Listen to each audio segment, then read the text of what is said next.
When artists hear the Loomis method, everyone would usually think about this kind of head. However, Andrew Loomis actually has another way of drawing the head that is way simpler and easier to pull off than this. So today we'll be discussing this secret method that nobody talks about and how we can draw a variety of faces, especially elderly faces, using this. I found out about this when I was perusing Andrew Loomis's books, and this particular method is found in his Fun with a Pencil book. I will put the link of the book in the description below. He called this method the Blook method, which made me think about Nabsta Blook from Undertale.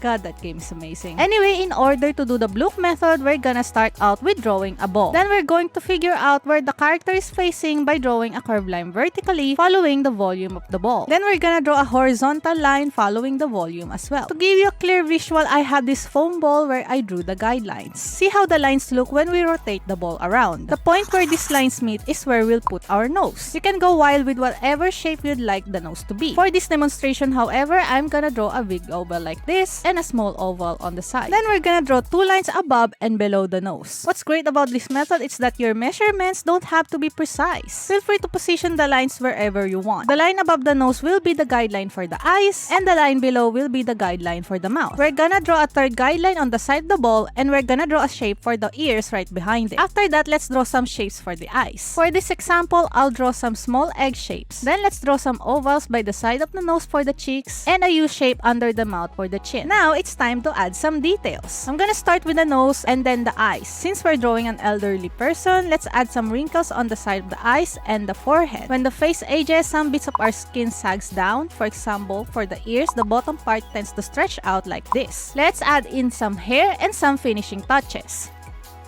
Here we are, guys. We've drawn a face that easily. Now that we know how it works, we can actually play around with different shapes so that we can make a wide variety of faces. You don't really have to draw perfect balls every time you have to draw faces. For this example, let's start this drawing with a pear shape. Then let's decide where the character is facing by drawing its center line. Be sure to keep the volume of the shape in mind. Then let's draw the horizontal line so that we know how the character is leaning. Now we're gonna add the nose in the intersection. This time, let's use some kind of blocky triangle like this, following the direction the character is facing. Add the guidelines on where the eyes and mouth would be. Now let's draw some shape for the eyes. Then let's draw two shapes for the cheeks. One would be like a long teardrop shape by the sides of the nose, and then an angled rectangle under the eyes. For the chin, let's draw an oval at the center and two smaller ovals on its side. Now let's add in some details. It's up to you how you want to approach this.